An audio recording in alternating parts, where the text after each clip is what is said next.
Hey guys, Delman here, and as voted by you guys, the next ship in the Mega Ship series is the Javelin class destroyer. Now this one was a long time coming, but yeah, it's a really awesome ship and I'll get into more details. So by the way guys, I see a lot of people here are voting for ships that are previously covered in the Mega Ship series. If you want to go check out those ships, just click on my Star Citizen Mega Ship playlist that I've made of all the Mega Ship videos I have done.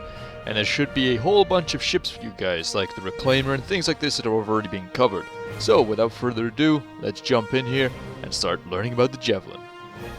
So in the basic description overview here, it says the Javelin class destroyer, designed for use by the UEE military, the Javelin is a massive modular capital ship that can be created for entrepreneurial use. With a detailed interior, plenty of modular room options, and a high crew capacity, the Javelin is intended for group play. So the specs on the Javelin are minimum crew of 23. That's minimum crew. That's with a skeleton staff, by the way, guys. It has a standalone price of $2,500. Its focus is destroyer. Its mass is still yet to be determined. Cargo capacity 5,400 standard cargo units. Length, 345 meters. Beam 148 meters. Height 65 meters, and it has 12 modular component bays and 6 modular rooms, 1 hangar that can fit a Redeemer or a Gladius, or 1 Hornet or a Avenger, or 1 Gladiator or 1 300 series, or 1 Cutlass or 1 Mustang, or 2 M50s or 2 Auroras, or 4 Merlins. So that's pretty cool. It has 2 size 8 power plants, and the factory power plant is still yet to be determined. Max engine size is 4 tier 7s. Factory engines are still yet to be determined, and 12 tier 4 maneuvering thrusters. So this thing's really gonna be quite slow and be slow to turn and things like this, but it'll be a real nasty ship to come across in the verse if it's fully crewed and ready to kick some serious ass. So for escape pods, it has 16 5-man escape pods, so that's a total of 80 people that can get off the ship. So that should be around the maximum crew for the ship of 80. That's almost 100 players or so, or say around 60 odd players and 20 NPCs roughly to fully staff this ship. Now please take this in mind guys before purchasing a Javelin, or if you do own a Javelin, please take this into mind that it'll require a seriously large crew amount to fully staff the ship, and that is a lot of people to trust, on board your ship. That's a whole lot of people. So yeah. So let's talk about the interior here. So the bridge, the Javelin's heavily armored bridge, looks out over the rest of the ship's superstructure, centered around a fleet class command and control interface. The bridge allows for a dozen crewmen to fully run both of the destroyer's facilities and ion awareness of its deep space infronts. Bridge positions include captain, executive officer, communications, weapons, radar, helm, and science platforms. The bridge is surrounded by escape pods, designed to allow the entire command team to make a quick escape should the worst happen. These escape pods, which can be found throughout the ship, are designed to carry 5 crew each. These escape pods are military spec, orientated for easy retrieval by unladen Argo transport ships.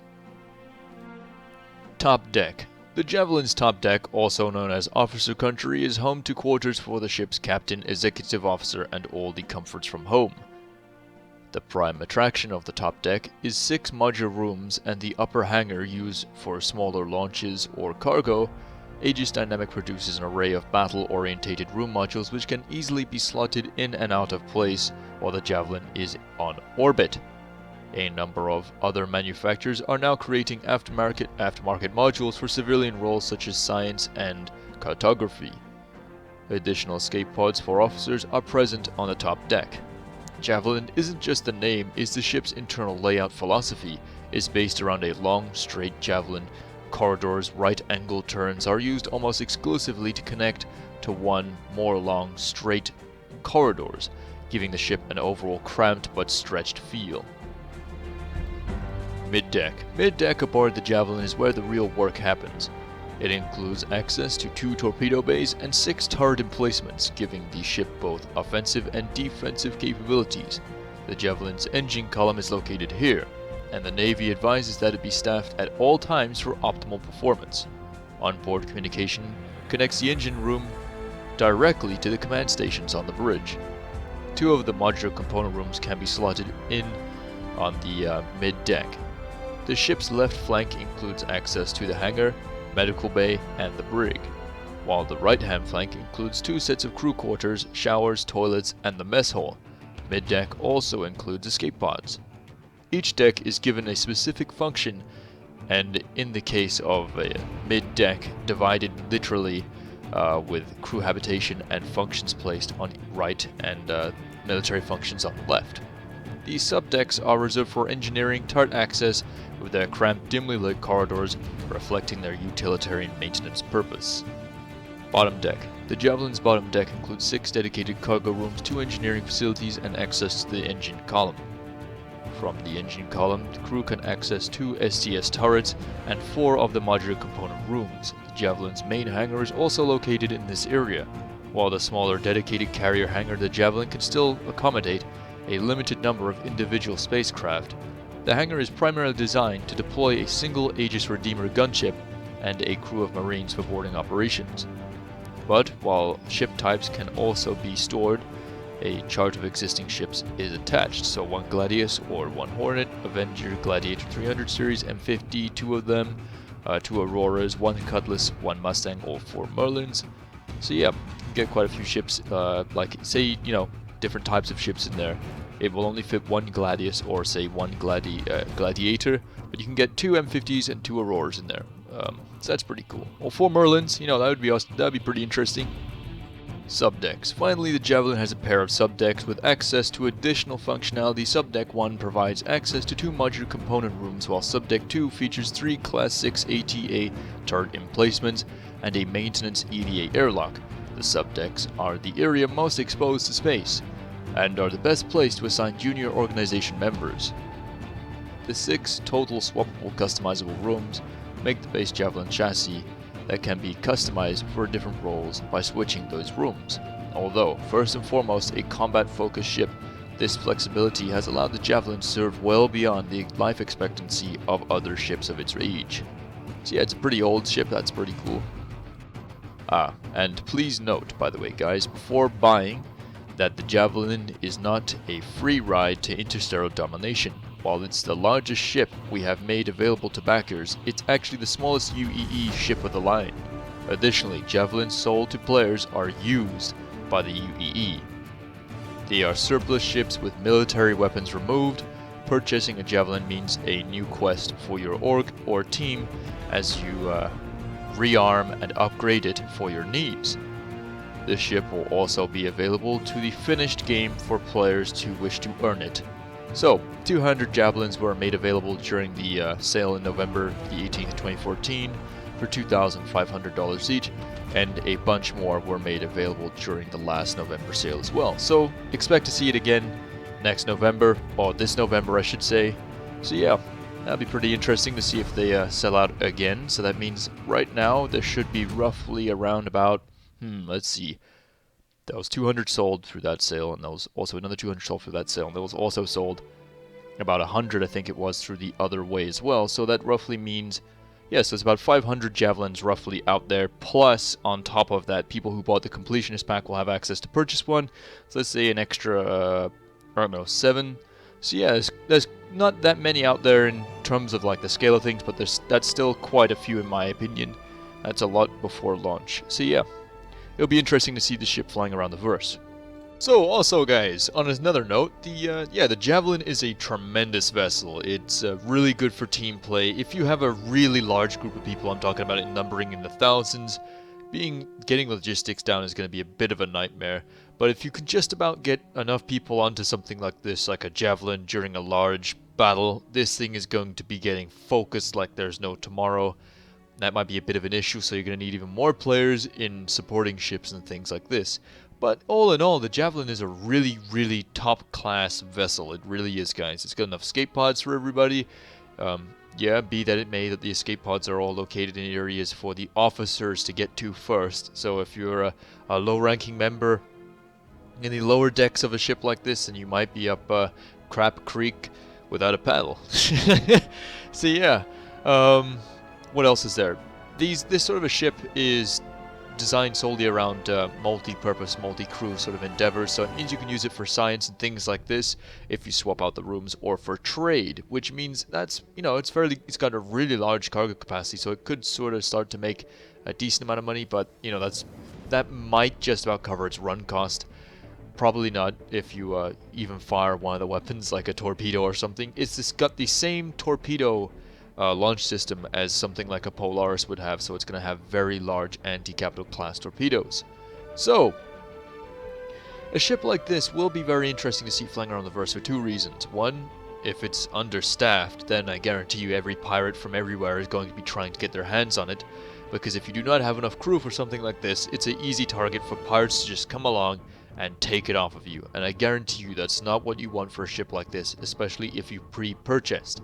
Now, pre-purchasing this ship for one very good reason is important if you want to get the lifetime insurance on the hull. Now, that stuff is like gold dust. So, on top of this, it's not essential. If you really want to, you can earn it, you don't really have to buy it, guys.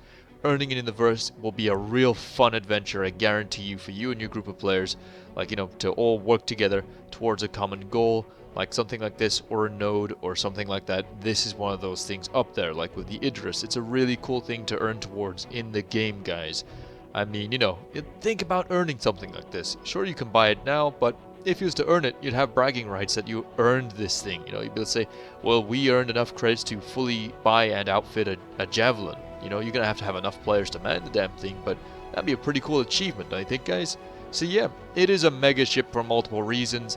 It is one of the UEE's top-of-the-line ships available to players. Now, that is for pre-purchase, guys. In the verse, there will be derelict Bengal carriers and Pegasus carriers for players to grab a hold of, but they will have even higher crew requirements and even more requirements in terms of maintenance and things like this. Now, the Javelin is a very old ship, so it means that it's going to require a lot of maintenance and things like this over time. Things will keep breaking down and stuff like that, so the engineers will be busy all the time. So it means it'll be a bit of an adventure. And when just getting it from A to B, something could go wrong on board the ship, and it'll be all fun, like for all the crew members and stuff like that. It'll be a real party.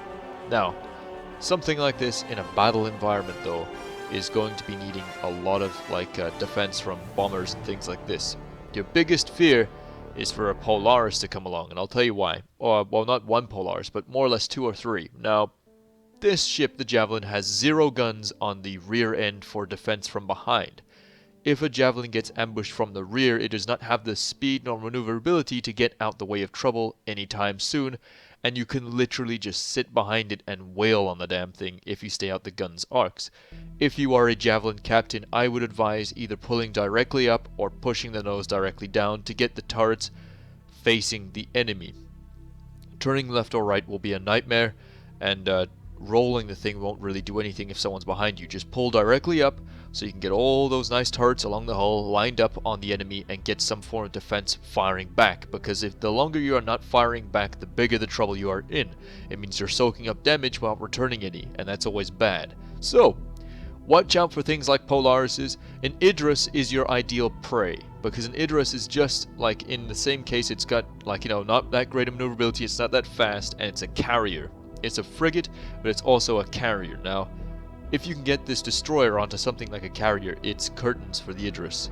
It can get away in time, it's a big juicy target, and you'll be going through that thing in no time. With all the weapons on this thing, and the sheer amount of focused firepower, you'll get through its shields in like a matter of, I think maybe about, I don't know, if the Javelin was to focus fire, and the Idris was to put all power to shields, we're probably looking around maybe a minute before the shields just completely give out and the hull just starts evaporating from the sheer volume of fire. Because you gotta remember this thing, guys. The shields on a Idris are capital, right? And it has a few of them. But at the same time, soaking up that much firepower is going to take a toll on the reactor and all sorts of things like this. Because you have to put power into the shields and things like this. So yeah, it's really interesting. I cannot wait to see the kind of battle environments that Javelins get deployed into. And so yeah, if the Homestead demo is anything to go on, I'm not sure if they're that great for planetary landings. You know, landing in space worm territory is never a good thing. So yeah, Javelins will make excellent derelict spaceships to investigate and fly around and, like, you know, look on board for goodies and things like that. If you are in the salvage business and you come across a wrecked Javelin in space, it could be a really great opportunity to make some serious credits and get a hold of some really top grade parts for the rest of the ships in your fleet. So yeah, guys, thank you so much for watching. This has been another video on the Javelin class destroyer and whatnot. So yeah, you know the drill, commanders. Oh, and one quick thing before I finish here. Remember to vote for the next ship in the comment section below. Put the name of the ship followed by the word next in brackets. And please take a look at the video series to make sure you don't vote for a ship that has already been done. I've covered the Banu Merchantman, I've covered the Reclaimer, the Endeavor, and a whole bunch more of ships that I can't list off the top of my head. So yeah, guys, thank you so much for watching. You know the drill, commanders. Fly safe, and I'll see you in the verse. And be careful of who you hire to get on board these ships, like these large capital ships. You gotta be able to trust everyone. You don't want a mutiny on your hands, you know? Getting knocked unconscious and then flush out the airlock is never a good time. Alright, take it easy, guys.